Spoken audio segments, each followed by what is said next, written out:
Hello friends, UPSC Hindi के YouTube channel पर आप सभी का स्वागत है। मैं हूं सिद्धांत शुक्ला। फ्रेंड्स, हम यूपी पीसीएस प्री एग्जाम 2019 के क्वेश्चंस पेपर पर डिस्कशन कर रहे थे और इसके पहले के लेक्चर में मैंने प्री एग्जाम 2019 का जो क्वेश्चंस पेपर है उसमें कुल 87 प्रश्नों पर 87 प्रश्नों पर चर्चा अपनी पूरी कर ली है। अब जो शेष प्रश्न बचते हैं उन पर अपनी चर्चा को हम क्या करेंगे, शुरू करेंगे। और मैं बता दूँ कि इस वीडियो का जो पहला प्रश्न है वो पॉलिटी सब्जेक्ट से संबंधित है। तो आज पॉलिटी से संबंधित जितने भी प्रश्न पूछेंगे उन पर तो हम अपनी चर्चा पूरी करेंगे। साथ ही साथ जो इकोनॉमी से भी संबंधित प्रश्न हैं उनको भी देखेंगे। और मैं आपको ये बता दूं कि पॉलिटी से जो प्रश्न पूछे गए हैं 2020 में इनकी जो संख्या थी वो कितनी थी, 21 थी। और 2019 में भी कितनी थी, 21 थी। तो आप इस आधार पर ये समझ सकते हैं कि पॉलिटी जो आपका सब्जेक्ट है इसका कितना ज़्यादा इंपॉर्टेंस है प्री एग्ज़ाम में। ठीक है, चलते हैं अपने पहले प्रश्न पर। पहला प्रश्न है, किस वर्ष में अकाउंटिंग को ऑडिटिंग यानी लेखा परीक्षा से अलग किया गया तथा नियंत्रक एवं महालेखा परीक्षक का कार्य केवल सरकारी लेखा तक सीमित रह गया। देखिए, इसका जो सही ऑप्शन होगा वो क्या है, सी होगा। और मैं 2020 के प्रश्न पत्र को जब चर्चा कर रहा था तब भी बताया था कि नियंत्रक एवं महालेखा परीक्षक हो गया, महाधिवक्ता हो गया, महान्यायाधीश हो गया, इन सभी से क्या हो रहा है कि प्रश्न हर बार लगभग पूछ ही ले रहा है आयोग। तो आप इनकी इम्पोर्टेंस को समझिए इस टॉपिक की, और आप इसको एग्ज़ाम के पहले ज़रूर एक बार रिवीज़न कर लीजिए। बहुत ही ज़्यादा गहराई में जाके चीज़ों को पढ़ने की ज़रूरत नहीं है। बस ये समझिए कि ऐसा कुछ भी हो रहा है कि जैसे वर्ष है कि किस वर्ष क्या है ऑडिटिंग से अलग किया गया, अकाउंटिंग को ऑडिटिंग से अलग किया गया, नियंत्रक एवं महालेखा परीक्षा का कार्य केवल अब सरकारी लेखा तक सीमित रह गया। वर्ष कौन सा है ये आप देख लीजिए। साथ ही साथ उनके वेतन भत्ते कौन निर्धारित कर रहा है, उनकी नियुक्ति कौन कर रहा है, ठीक है, उनको हटा कौन रहा है, उनके हटाने की प्रक्रिया क्या है, इन सभी चीज़ों को एक बार आप देख लीजिए। प्रश्न यहाँ से बनते हैं। ठीक है, चलते हैं अपने अगले प्रश्न पर। फ्रेंड्स, आपको मालूम है यूपीएससी हिंदी की तरफ से प्रीलिम्स क्रैश कोर्स की शुरुआत हुई है और साथ ही साथ अभी कंप्लीट न्यू महाबैच अनाउंस भी हुआ है जो अप्रैल 25 से जिसकी शुरुआत होनी है। तो आप इन कम समय में, जो आपका इतना कम समय अब बचा है, इसमें भी एक बेहतर तैयारी के साथ एग्ज़ाम हॉल में जाना चाहते हैं तो आप इन दिए गए नंबरों पर संपर्क करके एडमिशन ले सकते हैं। ठीक है, अगला प्रश्न है, भारत में नियोजित विकास का विरोध किसने किया? महात्मा गांधी, जवाहरलाल नेहरू, इंदिरा गांधी, राजीव गांधी। तो आप समझिए, भारत में नियोजित विकास का विरोध, इसमें जो 4 ऑप्शन दिए गए हैं इनमें आप थोड़ा भी सोचेंगे तो क्या होगा, इसमें किसने विरोध किया था? तो महात्मा गांधी ने किया था। आप हिस्ट्री में भी पढ़े होंगे कि महात्मा गांधी लघु कुटीर उद्योगों के समर्थक की बात करते थे। ठीक है, उनकी बात करते, उनका मानना था कि नियोजित विकास जो है इससे औद्योगिकरण को बढ़ावा मिलेगा, इससे समाज में आर्थिक असमानता बढ़ेगी, बेरोजगारी बढ़ेगी। इन सभी को देखते हुए महात्मा गांधी ने नियोजित विकास का विरोध किया था, जबकि जवाहरलाल नेहरू, इंदिरा गांधी, राजीव गांधी ने इसका क्या किया था, समर्थन किया था। तो आप इस प्रश्न का जवाब बड़ी ही सरलता के साथ इस सेंस में दे सकते थे कि यदि आप हिस्ट्री को अच्छे से पढ़े होते या पढ़े होंगे, या पॉलिटी को भी आप पढ़े होंगे, राज्य के नीति निर्देशक तत्वों को, हाँ, तो मूल कर्तव्यों को, इन सभी पर थोड़ा भी गहराई से चीज़ों को समझे होंगे तो आप इस प्रश्न को यहाँ पर क्या कर सकते थे, सही कर सकते थे। अगला प्रश्न है, नीचे 2 कथन दिए गए हैं जिनमें एक को कथन ए तथा दूसरे को कारण आर कहा गया है। कथन ए, भारतीय संविधान का अनुच्छेद 30 अल्पसंख्यक वर्ग शब्द को परिभाषित नहीं करता है। कारण आर, संविधान केवल भाषाई और धार्मिक अल्पसंख्यक वर्ग को मान्यता प्रदान करता है। ठीक है, देखिए, मूल अधिकार से भी प्रश्न पूछ रहा है। ठीक है, आपका राज्य के नीति निर्देशक तत्व हो गए, मूल कर्तव्य हो गया, मूल अधिकार हो गए, नागरिकता हो गई।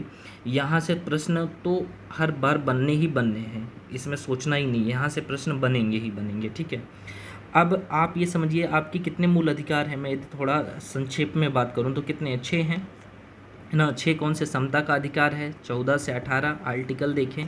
स्वतंत्रता का अधिकार 19 से कितना है, 22। शोषण के विरुद्ध अधिकार कितने, 23 से 24। और धार्मिक स्वतंत्रता का अधिकार 25 से 28, ये आर्टिकल की बात मैं कर रहा हूँ, ठीक है। संस्कृति एवं शिक्षा संबंधी अधिकार 29 से 30, और संवैधानिक उपचारों का अधिकार आर्टिकल 32। 31 जो है आपका वो 44वें संविधान संशोधन के माध्यम से हटा दिया गया था, जो संपत्ति का अधिकार है वो अब मौलिक अधिकार नहीं है। तो ये आपके मौलिक अधिकार हैं। और आप जब पढ़े होंगे कि लक्ष्मीकांत की बुक पढ़े होंगे या और भी आपके जो नोट्स हैं उनको पढ़े होंगे, तो भारतीय संविधान का अनुच्छेद 30 अल्पसंख्यक वर्ग शब्द को परिभाषित नहीं करता है। कथन ये सही है। कारणार्थ संविधान केवल भाषाई और धार्मिक अल्पसंख्यक वर्ग को मान्यता प्रदान करता है। ये भी कथन देखें तो सही है, लेकिन कारणार्थ कथन एक ही सही व्याख्या यहाँ पर क्या है नहीं कर रहा है, ठीक है। तो यहाँ पर दिए गए कूट में जो आयोग का रवैया रहता है वो 4 कूट सेम रहते हैं। यदि आप बार बार एग्ज़ाम टेस्ट सीरीज लगा रहे हैं तो आपको ये चारों कूट जो हैं दिमाग में या बैठ गए होंगे, तब भी आप कूट को पढ़ लिया करिए। कथन ए तथा कथन आर दोनों सही हैं तथा कारण आर कथन ए की सही व्याख्या है नहीं, ये आपका ये गलत हो जाएगा। कथन ए तथा कारण आर दोनों सही है परंतु कारण आर कथन ए की सही व्याख्या नहीं है। तो यहाँ पर जो सही होगा हमारा वो क्या होगा, बी होगा, ठीक है। अगला प्रश्न है, भारतीय संघात्मक व्यवस्था के संदर्भ में निम्नलिखित में से कौन सा कथन सही है। फेडरल सिस्टम की बात की जा रही है, ठीक है। फेडरल सिस्टम के संदर्भ में बताना है पहला है, और बताना क्या है, कौन से कथन सही हैं, ये ध्यान दिया करिए। कभी सही है कभी नहीं है पूछ लेता है, कभी कहता है कथन सत्य हैं असत्य हैं, तो इन सभी चीज़ों पर ध्यान दीजिए करिए, नहीं तो आपके प्रश्न गलत हो सकते हैं। पहला है, भारतीय संविधान के अंतर्गत राज्यों को संघ से अलग होने का अधिकार नहीं है। बिल्कुल सही, भारतीय संविधान के अंतर्गत जो राज्य हैं उनको संघ से अलग होने का अधिकार नहीं है। नहीं तो पश्चिम बंगाल हो गया और भी कई ऐसे राज्य हैं जो भारत से अलग होने की या संघ से अलग होने की मांग करते रहते हैं, तो यहाँ पर अलग होने का अधिकार नहीं है। तो जो पहला यहाँ पर सही होगा, पहला तो सही है। और इसका उत्तर भी आप यहाँ पर क्या कर सकते थे, इसका भी उत्तर कॉमन सेंस से दे सकते थे कि भारत के संविधान के अंदर राज्यों को संघ से अलग होने का अधिकार नहीं दिया गया है। दूसरा है, अलग होने की मात्र वकालत करने पर अभिव्यक्ति की स्वतंत्रता की सुरक्षा मिलेगी। बिल्कुल नहीं मिलेगी। यदि आप अलग होने की मात्र वकालत करेंगे तो वो आपकी अभिव्यक्ति की स्वतंत्रता नहीं है। आर्टिकल 19 अभिव्यक्ति की स्वतंत्रता की बात तो करता है, लेकिन साथ ही साथ युक्त निर्बंधन भी लगाता है कि आप देश की एकता, अखंडता, न्यायालय की अवमानना आदि के आधार पर यदि क्या करते हैं मतलब देश की एकता या इन सभी चीज़ों को प्रभावित करते हैं, तो आपकी अभिव्यक्ति की स्वतंत्रता को क्या कर दिया जाएगा, वो आपकी अभिव्यक्ति की स्वतंत्रता नहीं होगी। सरकार उस पर क्या कर सकती है, आप पर उचित कदम उठा सकती, कार्यवाही कर सकती है। तो अलग होने की मात्र वकालत करने पर अभिव्यक्ति की स्वतंत्रता की सुरक्षा मिलेगी, बिल्कुल नहीं मिलेगी भैया। ये आपका दूसरा गलत है। जो सही होगा वो सिर्फ क्या है, एक है, ठीक है। बहुत ईजी प्रश्न था। अगला प्रश्न है, निम्नलिखित में से कौन सा सुमेलित नहीं है। ए है सार्वजनिक स्वास्थ्य एवं स्वच्छता राज्य सूची, जनगणना संघ सूची, राज्यसभा में सीटों का बंटवारा द्वितीय अनुसूची, दल बदल विरोध 10वीं अनुसूची। देखिए अनुसूची से भी प्रश्न बनते ही हैं लगभग। अनुसूची भाग हो गया, जो इम्पोर्टेंट भाग हैं 25 भाग हैं, तो उनमें से आप जरूरी जो भाग हैं, जैसे भाग 9 हो गया, भाग 9A हो गया, ठीक है, भाग 2 हो गया, भाग 5 हो गया, भाग 6 हो गया, इन सभी के बारे में आपको पता है तो क्या कर सकते हैं कि बहुत सारे प्रश्नों को सही कर देते हैं। तो वैसे ही यहाँ अनुसूची है। जब मूल संविधान में जो अनुसूचियों की संख्या थी वो कितनी थी, 8 थी। बाद में इसमें संशोधन करके कितनी अब अनुसूची की संख्या देखें तो कितनी हो गई है, 12 हो गई है, ठीक है। यदि आप ध्यान दें तो जो 4 अनुसूची, जैसे 9वीं अनुसूची है, 9वीं अनुसूची में क्या है, 9वीं अनुसूची में प्रथम संविधान संशोधन के ही द्वारा जोड़ा गया था, जिसमें जैसे मान लीजिए जो भूमि सुधार से संबंधित विधियां हैं उनका उसमें उल्लेख किया गया है 9वीं अनुसूची में, और न्यायिक समीक्षा नहीं की जा सकती ऐसे प्रावधान किए गए थे। लेकिन बाद में 2007 का कोहिलो केस नाम है शायद, उसमें यह निर्णय दिया गया कि न्यायालय न्यायिक समीक्षा 9वीं अनुसूची में की भी कर सकता है। तो 9वीं अनुसूची है। फिर 10वीं अनुसूची आपको मालूम है दल बदल अधिनियम से है, ठीक है। वहीं 11वीं अनुसूची देखें तो मैंने आपको इसके पहले के लेक्चर में बताया था कि आपका जो 73वां संविधान संशोधन था 1992, उसके माध्यम से संविधान में 11वीं अनुसूची जोड़ी गई, भाग 9 जोड़ा गया और ये पंचायती व्यवस्था से संबंधित है। वहीं 12वीं अनुसूची जो है 74वें संविधान संशोधन के द्वारा जोड़ी गई और यह नगर पालिका को संवैधानिक दर्जा दिया गया था, तो ये नगर पालिका से संबंधित है। और वहीं 8वीं आपकी अनुसूची किससे है? जो 22 भाषाएं हैं उनका विवरण है 8वीं अनुसूची में। 7वीं अनुसूची में संघ सूची, राज्य सूची, संघ सूची, समवर्ती सूची, इनका उल्लेख है। ठीक है, फिर वहीं आप देखें तो अब क्या बचता है हमारे पास, 1 से लेकर के 6 अनुसूचियाँ बच रही हैं, तो उनको पढ़ लीजिए। पहले अनुसूची में से भारत संघ के राज्यों में केंद्र शासित प्रदेशों का विवरण है, तो दूसरे में विभिन्न जो पदाधिकारी हैं, राज्यपाल है, राष्ट्रपति है, न्यायाधीश हैं, अध्यक्ष हैं, लोकसभा अध्यक्ष हैं, इन सभी के बारे में क्या है कि वेतन और पेंशन की चर्चा की गई है। ठीक है, तो वहीं तीसरी अनुसूची देखेंगे तो वो जो विभिन्न पदाधिकारी हैं जिनकी दूसरी अनुसूची में बात की जा रही है, उनके पद ग्रहण के समय ली जाने वाली शपथ के बारे में चर्चा है। और वहीं चौथी अनुसूची की बात करेंगे तो उसमें क्या है, चौथी अनुसूची में राज्यसभा में सीटों का जो बंटवारा है उसके संदर्भ में है। तो यहाँ द्वितीय अनुसूची है, तो यहाँ जो सुमेलित नहीं है वो कौन सा है, सी है। ठीक है, ध्यान रखिएगा। फिर इसके बाद यदि चौथी अनुसूची देखें, हाँ चौथी अनुसूची हो गया। 5वीं अनुसूची देखें तो जो विभिन्न SC ST क्षेत्र के प्रशासन नियंत्रण के बारे में है। और फिर आप इसके बाद कौन सी अनुसूची बच रही है, अब आपकी 6वीं बच रही है ना। 6वीं में देखें तो जो असम, मेघालय, मिजोरम और त्रिपुरा, हाँ ये 3 ऐसे राज्य हैं जहाँ पर जनजाति क्षेत्रों के प्रशासन की बात की गई है। मतलब 6वीं अनुसूची आपकी ATM मनी कह सकते हैं। ATM का मतलब यहाँ हो गया असम, त्रिपुरा, मिजोरम, मेघालय। ठीक है, हाँ चलते अपने अगले प्रश्न पर। भारत के संविधान की 11वीं अनुसूची में कितने विषय हैं? देखिए वही 11वीं अनुसूची है। ठीक है, 73वें संविधान संशोधन के माध्यम से जोड़ा गया था 11वीं अनुसूची को। पिछले लेक्चर में जो 2020 का लेक्चर है उसमें अच्छे से इस पर हमने चर्चा भी की थी और बताया भी था कि पंचायती राज व्यवस्था से हर बार प्रश्न पूछने की संभावना या प्रश्न आने की संभावना रहती है। तो इसके इम्पोर्टेंस को समझते हुए पंचायती राज व्यवस्था को आप पढ़ लीजिए। और 2020 के लेक्चर में भी बताया था कि जो पंचायती जो दिवस मनाया जाता है वो कौन सी डेट थी, 24 अप्रैल है। ठीक है, ये मैंने आपको बताया था। तो यहाँ पर जो भारतीय संविधान की 11वीं अनुसूची में कितने विषय शामिल हैं वो क्या होगा, आपका सी हो जाएगा। कितने विषय शामिल हैं, 29 विषय शामिल हैं।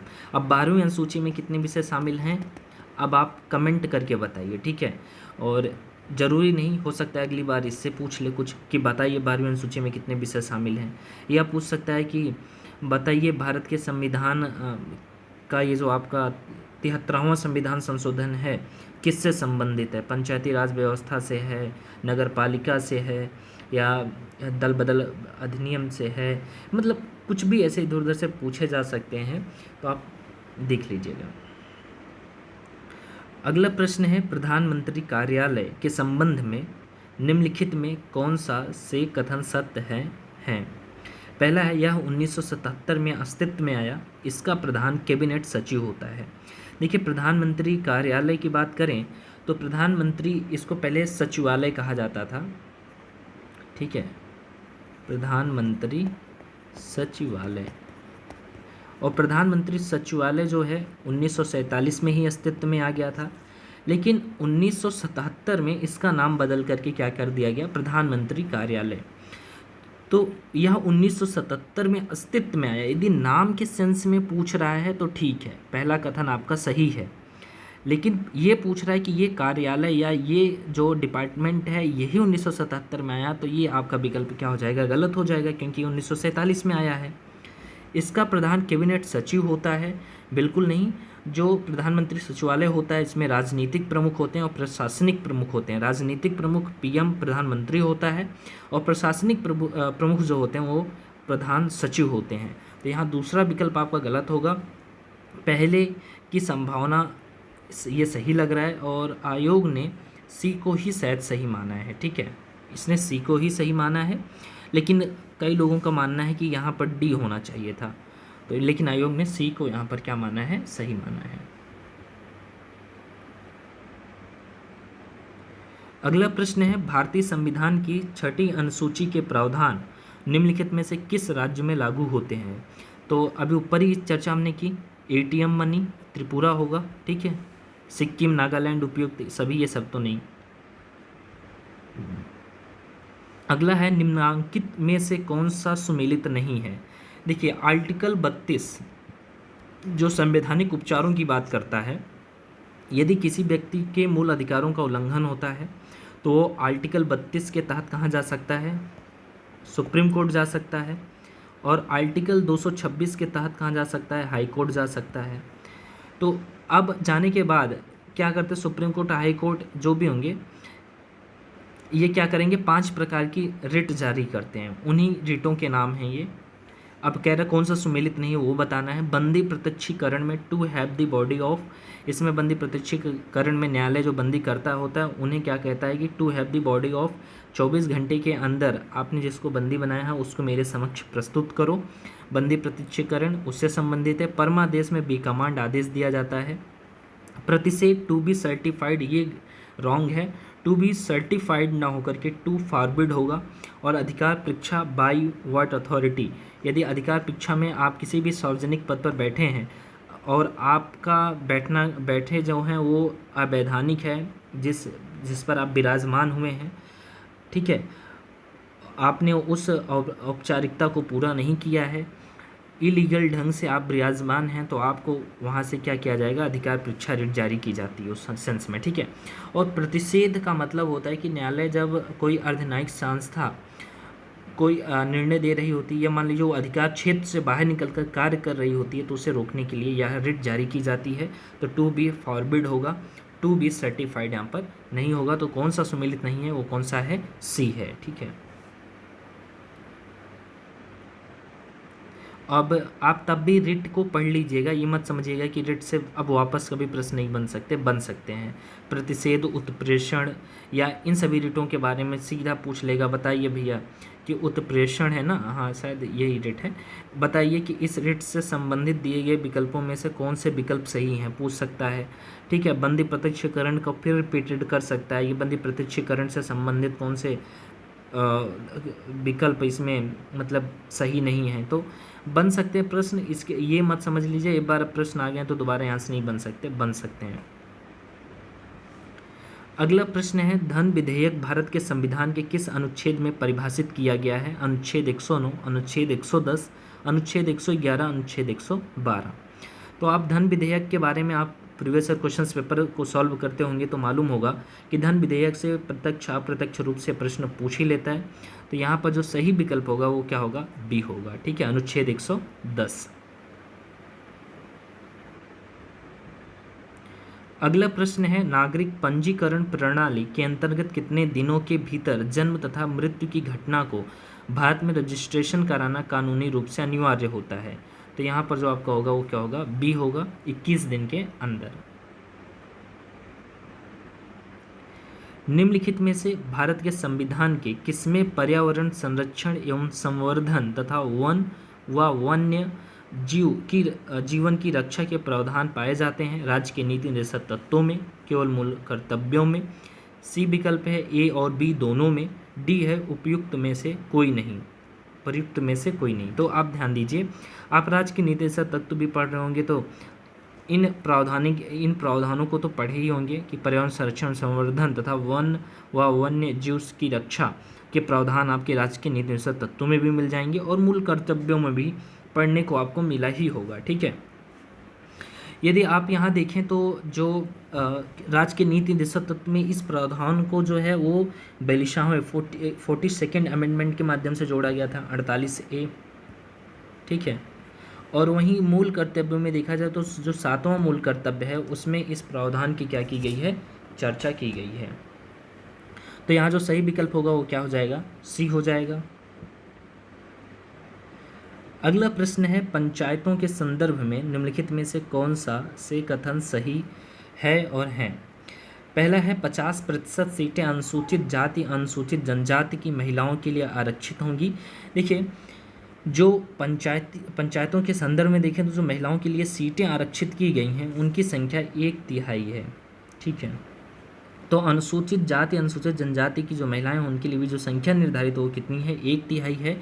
तो यहाँ पर जो है पहला आपका जो कथन है वो क्या हो जाएगा, गलत हो जाएगा। दूसरा, ग्राम सभा एक निकाय है, नहीं, ग्राम सभा एक निकाय नहीं है, ग्राम सभा एक समूह है जिसमें उस गांव के जो मतदाता सूची में लोग होते हैं वो वहाँ पर रहते हैं, तो जिसमें गांव के रहने वाले सभी लोग लोग होते हैं।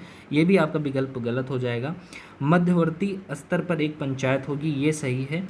तो कौन से कथन सही हैं, तो तीसरा यहाँ पर सही होगा। ठीक है, अच्छा, कूट भी है, तो देखिए नीचे दिए कूट का प्रयोग करते हो सही उत्तर चुनिए। चलिए ठीक है, देखते हैं, 1 मिनट। मान लीजिए हमें एक पता था कि पहला गलत है, तो क्या सही उत्तर तक जा पाते, ये देखते हैं पहले। पहला इसमें है, ठीक है, 2 और 3 बचता है ना। ठीक है, आपको दूसरा भी पता होता कि दूसरा भी गलत है तो आप इसको कर देते, बचता यही। ठीक है, कर सकते थे। अगला प्रश्न है, मजदूर किसान शक्ति संगठन नामक सामाजिक आंदोलन भारत में निम्नलिखित में से किससे संबंधित है। पहला आरटीआई अधिनियम ना, आरटीआई अधिनियम दोनों नाम, अच्छा, आरटीई अधिनियम है, सॉरी, और ये है आरटीआई अधिनियम, मनरेगा राष्ट्रीय स्वास्थ्य मिशन। अब ये समझिए, जो मजदूर किसान शक्ति संगठन है वो आरटीआई अधिनियम को पारित करवाने में अपनी महत्वपूर्ण भूमिका को इसने निभाया है। तो जो महत्वपूर्ण अधिनियम को पारित करवाने में जो महत्वपूर्ण संगठन दबाव समूह हैं, यदि कोई अधिनियम पारित हो रहा है और उसके पारित करवाने में यदि कोई दबाव समूह अपनी महती भूमिका का निर्वहन किया है तो आप उसको याद कर लीजिए। उसी तरह जैसे किसान से जो अभी कृषि से संबंधित 3 बिल लाए गए थे, इसके बाद उसे वापस ले लिया गया, तो अब उसको वापस करवा लेने में सबसे महत्वपूर्ण भूमिका किस दबाव समूह की रही, किस संगठन की रही, इन सभी चीज़ों को भी आप क्या कर लीजिए, बनज़र उस पर डाल लीजिए। हो सकता है फिर से प्रश्न वहाँ से फिर बन जाएँ, अभी नहीं बनेंगे तो आगे बन जाएंगे। आगे का मतलब है कि पारित तो नहीं हुआ वो 3 बिल, मतलब ठीक तरह से कहाँ वो कानून बन पाए, वापस हो गए, लेकिन वापस हो गए हैं तो बंद हो सकता है कि 1 ही 2 साल में 3 साल में प्रश्न जो पूछना होगा पूछ लेगा।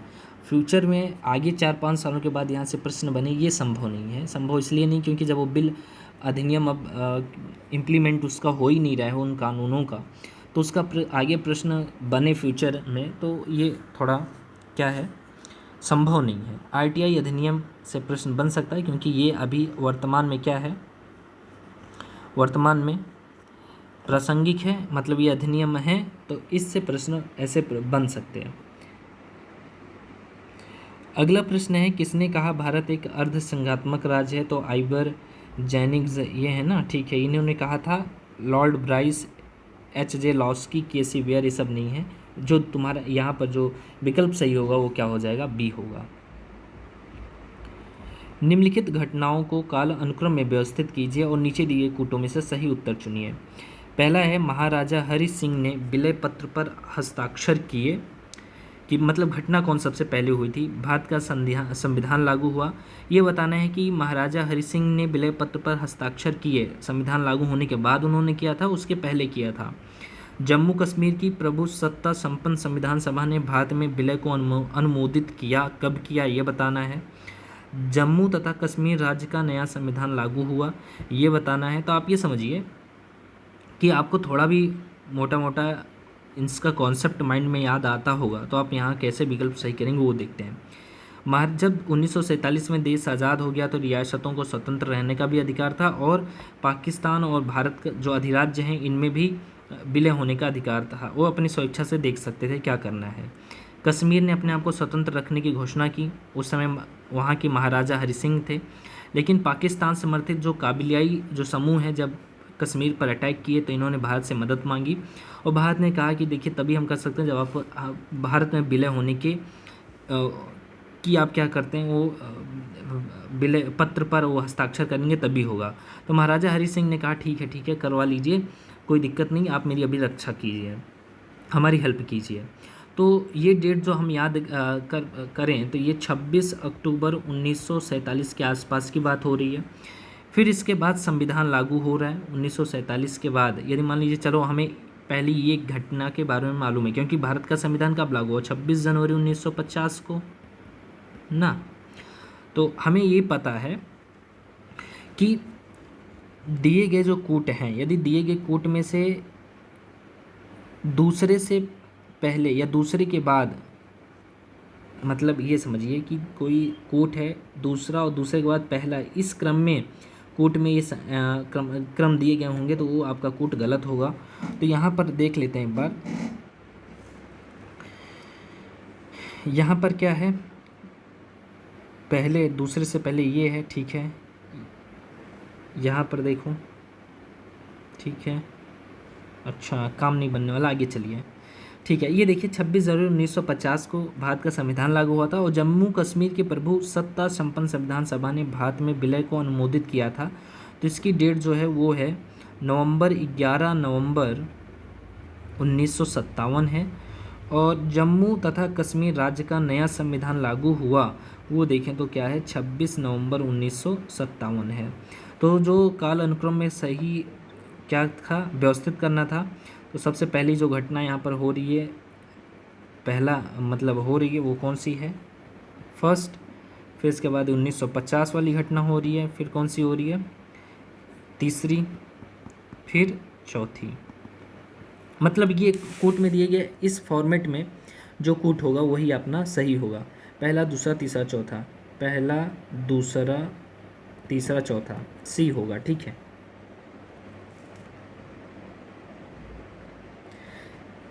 अगला प्रश्न है, नीचे दो कथन दिए गए हैं जिनमें एक को कथन ए तथा दूसरे को कारण आर कहा गया है। कथन ए है, केंद्रीय कानूनों का संवैधानिक वैधता के संबंध में भारत के सर्वोच्च न्यायालय की अनन्य अधिकारिता है।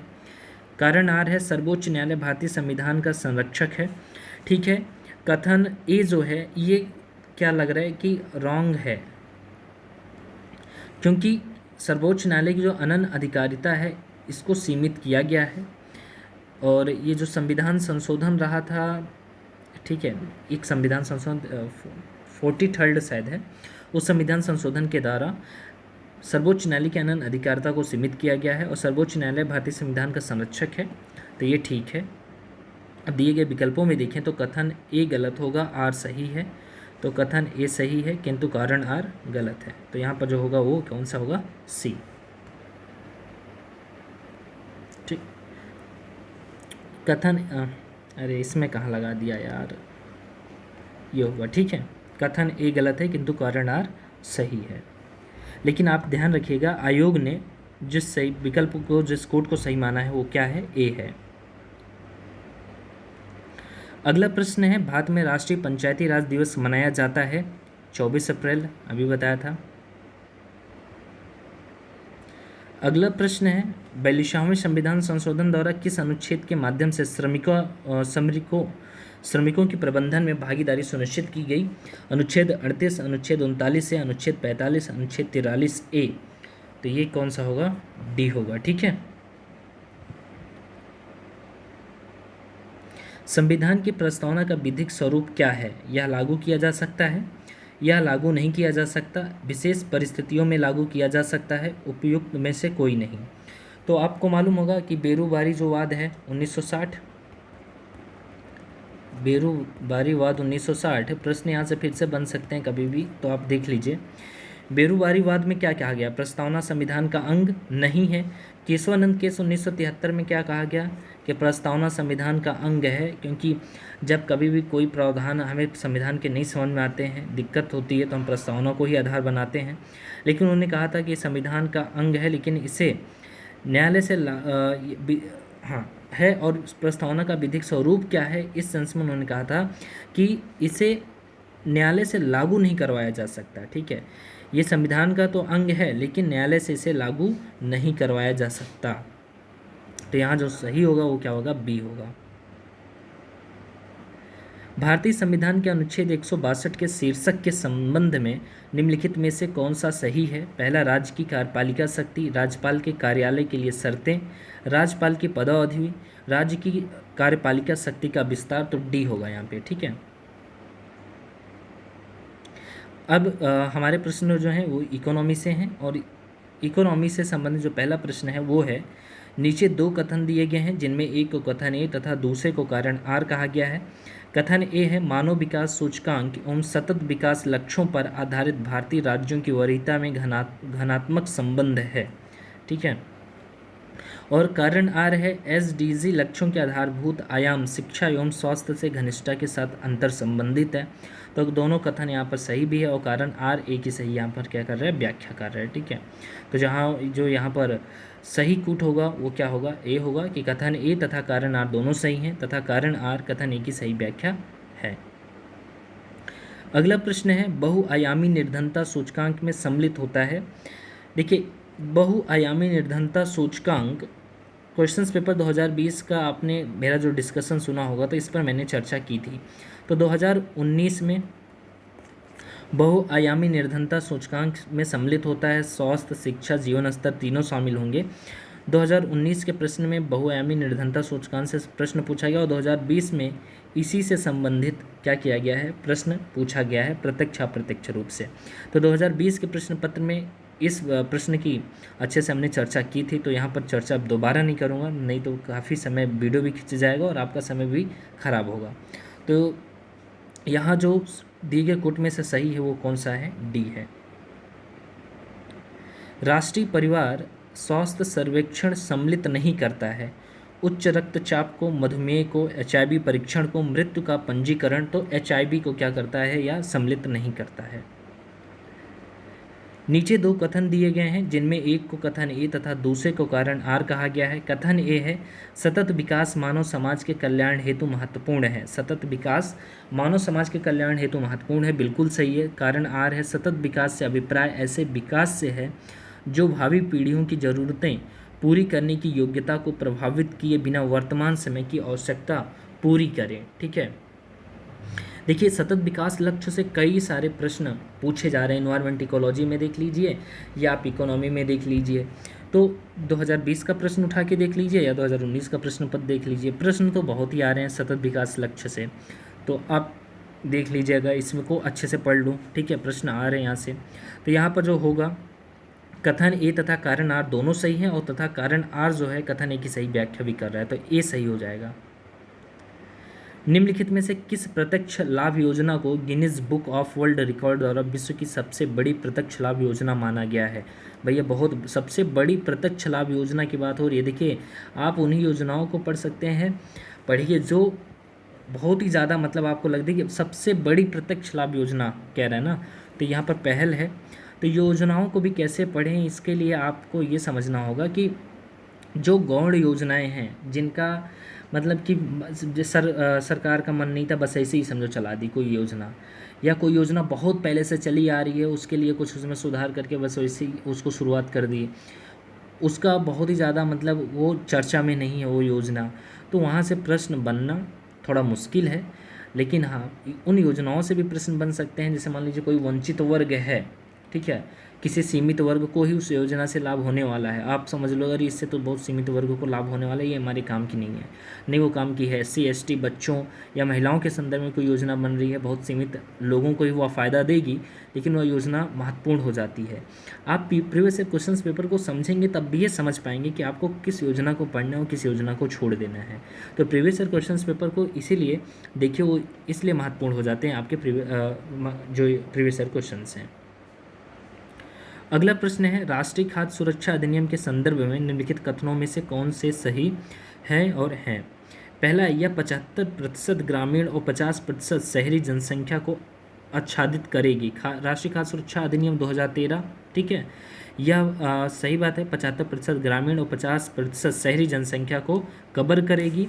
और महिलाओं और बच्चों के पोषण संबंधी सहायता पर विशेष ध्यान देना है, बिल्कुल सही है। राष्ट्रीय खाद्य सुरक्षा अधिनियम का उद्देश्य है कि जो महिलाएं हैं जिनमें एनीमिया जैसी बीमारियां बहुत ही ज़्यादा 50 से 53% के आसपास ये बीमारियां देखने को मिलती हैं महिलाओं में, तो उनमें और बच्चों में जो कुपोषण है, जो उनका शरीर का टिगनापन या जो दुबलापन, ये सब जो चीज़ें पोषण की कमी के कारण हो रहे हैं, उनको पूरा ख़त्म करने के लिए, समाप्त करने के लिए इस अधिनियम को लागू किया गया है।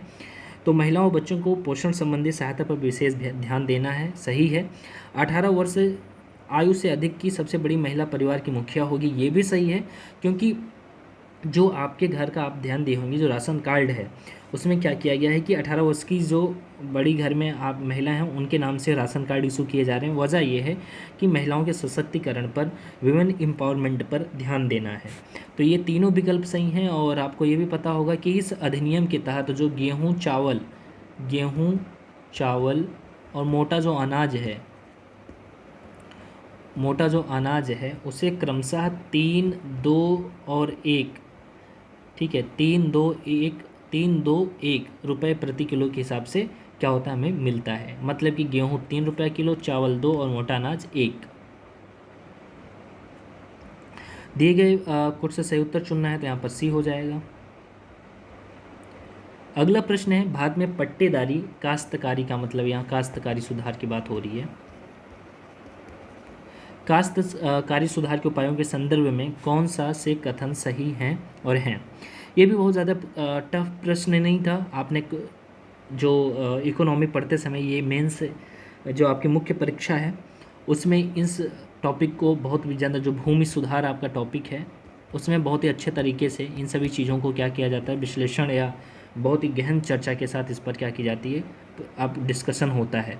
तो यहाँ काश्तकारी सुधार के उपायों के संदर्भ में कौन से कथन सही हैं ये बताना है।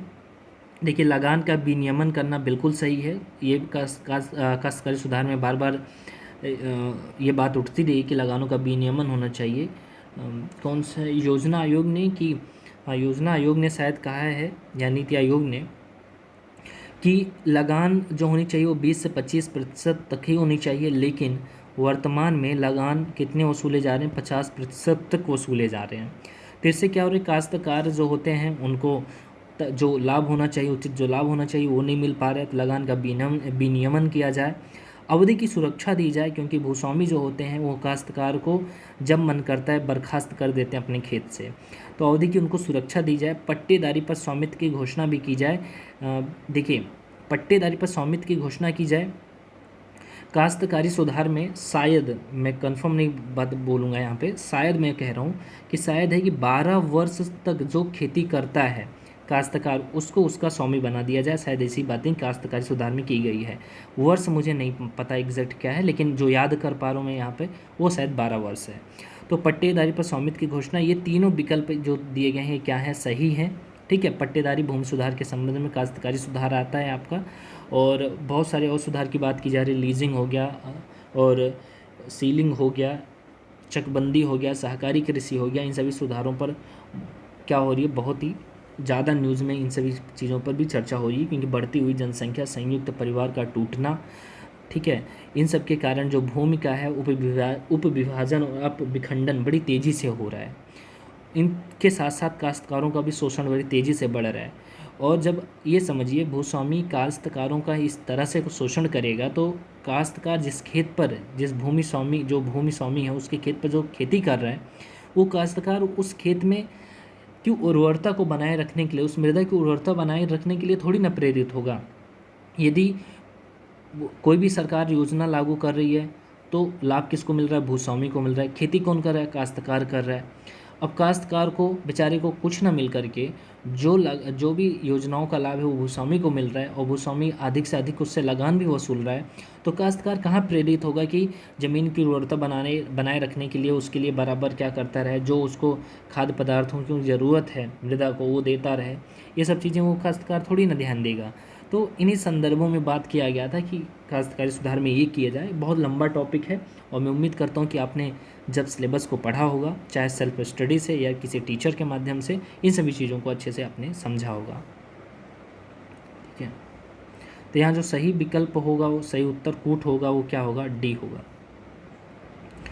अगला प्रश्न है, भारत में सार्वजनिक क्षेत्र के कार्यों के संदर्भ में निम्नलिखित में से कौन सा से कथन सही हैं और हैं। सार्वजनिक क्षेत्र के कार्यों को बताना है, तो बहुत ये भी इजी प्रश्न है। कार्य तो कोई भी बता देगा। सार्वजनिक क्षेत्र के कार्य हमेशा कल्याणकारी संदर्भ में ही होते हैं। तो पहला है सार्वजनिक उपयोगिता संसाधन प्रदान करना, बहुत बढ़िया, ये सही है। दूसरा है सामाजिक और आर्थिक ऊपरी पूंजी का निर्माण करना, ठीक है। संतुलित क्षेत्रीय और क्षेत्रकीय विकास सुनिश्चित करना, ये भी ठीक है। समतावादी लक्ष्यों को आगे बढ़ाना, ये भी सही है। ये तो थोड़ी ना राज्य करेगा भी समतावादी लक्ष्यों को आगे बढ़ाएगा, वो तो समतावादी लक्ष्यों को ही आगे बढ़ाएगा, उसे तो पूरे देश से मतलब है, किसी विशेष समुदाय से तो मतलब नहीं है।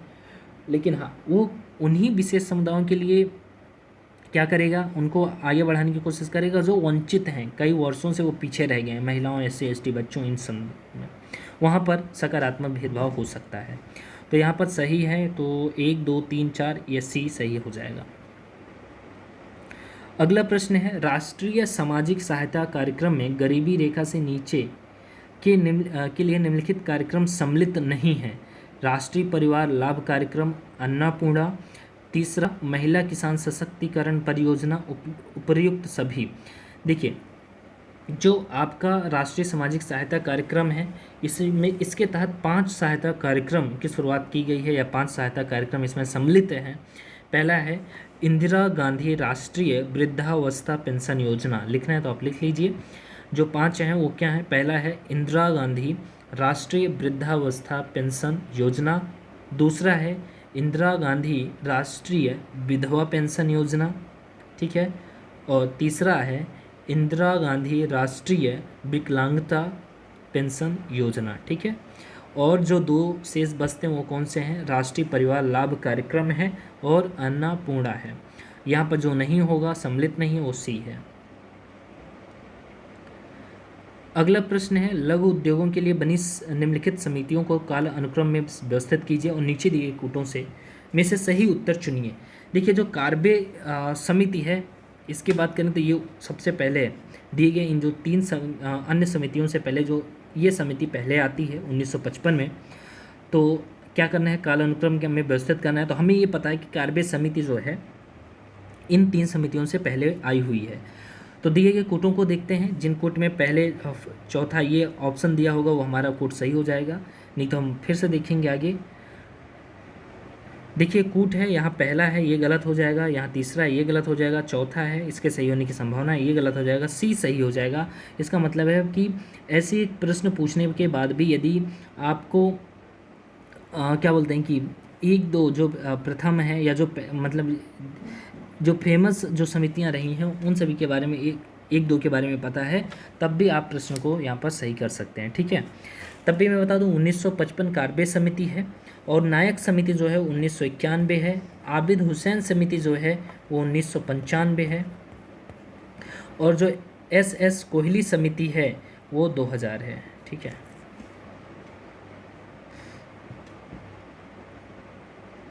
अगला प्रश्न है सूची 1 को सूची 2 से सुमेलित कीजिए तथा सूचियों के नीचे दिए गए कूट से सही उत्तर चुनिए। सूची 1 कार्यक्रम है और प्रारंभ वर्ष है। कार्यक्रम है अंधत्व नियंत्रण हेतु राष्ट्रीय कार्यक्रम, B है समन्वित बाल विकास योजना, राष्ट्रीय कुष्ठ निवारण कार्यक्रम, राष्ट्रीय ग्रामीण स्वास्थ्य मिशन। प्रारंभ वर्ष, देखिए समन्वित बाल विकास योजना से प्रश्न पूछे जाते हैं, ये बहुत इंपॉर्टेंट योजना है। और समन्वित बाल विकास योजना का जो वर्ष देखें 1975, 2019 के प्रश्न में पूछा गया है समन्वित बाल विकास योजना से, और 2020 के प्रश्न पत्र में समन्वित बाल विकास योजना पर्सनली सिर्फ इसी योजना से प्रश्न पूछ लिया गया। बताइए समन्वित बाल विकास योजना से संदर्भ में कौन से विकल्प सही हैं। 4 विकल्प दिया गया था कि पोषण, टीकाकरण, स्वास्थ्य सुरक्षा और चौथा परिवार नियोजन। तो वहाँ पर मैंने अच्छे से बताया था कि परिवार नियोजन क्यों नहीं शामिल होगा, अन्य 3 क्यों शामिल हैं उसको बताया था, और जो सम्मिलित नहीं है वो पूछा था ना कि दिए गए विकल्प में कौन से सम्मिलित नहीं है, तो परिवार नियोजन मैंने बताया था आपको। 1975 में योजना प्रारंभ हुई थी। तो यदि आपको B का पहला मान लीजिए हमें पता है, तो क्या सही कूट तक पहुंच पाएंगे। ये देखिए, इसमें 2 है, 4 है, 1 इसमें है, 3 यहाँ है, तो D B A आपका गलत हो जाएगा, जो सही होगा वो C हो जाएगा, ठीक है। अब याद रखिए, अगली बार या हो सकता है कभी भी आपसे यहाँ से पूछ ले, चलिए बताइए राष्ट्रीय ग्रामीण स्वास्थ्य मिशन या राष्ट्रीय कुष्ठ निवारण कार्यक्रम, तो जो संबंधित योजनाएं हैं उनके बारे में पढ़ लिया करिए। नीचे 2 कथन दिए गए हैं, जिनमें एक को कथन A तथा दूसरे को कारण R कहा गया है। कथन A, हाल के वर्षों में भारत में महिलाओं के लिए श्रम की भागीदारी की दर में तेज़ी से गिरावट आई है। ठीक है, एक रिपोर्ट हाल ही की है जिसमें बताया गया कि भारत में महिलाओं के लिए श्रम की भागीदारी की दर में तेज़ी से गिरावट आई है। कारण और पारिवारिक आय में सुधार एवं शिक्षा में वृद्धि के कारण से इस श्रम की भागीदारी दर में गिरावट आई है। देखिए, कारण को देखा जाए तो पारिवारिक आय में सुधार और शिक्षा में वृद्धि, कारण ये तो हो ही सकता है, लेकिन और भी कारण हो सकते हैं ना। और कारण में मान लीजिए रोजगार का अभाव या नौकरियों का अभाव, बहुत ज़्यादा नौकरियां ना होने की वजह से भी महिलाओं के लिए श्रम की भागीदारी में गिरावट देखी जा रही है। ठीक है, और आप देखें तो जो महिलाओं के लिए एक उचित माहौल कंपनी में होना चाहिए वो नहीं हो पाता, इस वजह से भी गिरावट आती है। लेकिन यहाँ जो कारण दिए हैं ये भी सही हैं, तो कथन ए तथा कारण आर दोनों सही हैं, तथा कारण आर कथन ए की सही व्याख्या भी करता है। तो यहाँ पर जो सही होगा वो क्या हो जाएगा, ए हो जाएगा। लेकिन आयोग ने यहाँ पर जो सही माना है वो बी को माना है। ठीक है, पता नहीं किस सेंस से माना है, आप देख लीजिएगा, क्योंकि पारिवारिक आय में सुधार और शिक्षा में वृद्धि भी कारण में शामिल होगा यहाँ पे। तो ये रहे हमारे इस वीडियो के प्रश्न। अब जो प्रश्न बच रहे हैं, कितने बच रहे हैं इसमें, 30 बच रहे हैं। अब जो भी समय लगेगा इसमें 20 से 25 मिनट से ज़्यादा नहीं लगेगा, इसको हम देख लेंगे अगले वीडियो में। इसके बाद 2018 के प्रश्न पत्र को देखेंगे। 2015 तक के प्रश्नों को चर्चा करने के बाद हम ओवरऑल ये समझेंगे कि हम अब अपनी आगामी परीक्षाओं के लिए क्या रणनीति आगे से रखें। मान लीजिए आपका 12 जून को ही है शायद एग्ज़ाम, ठीक है, UPPCS प्री।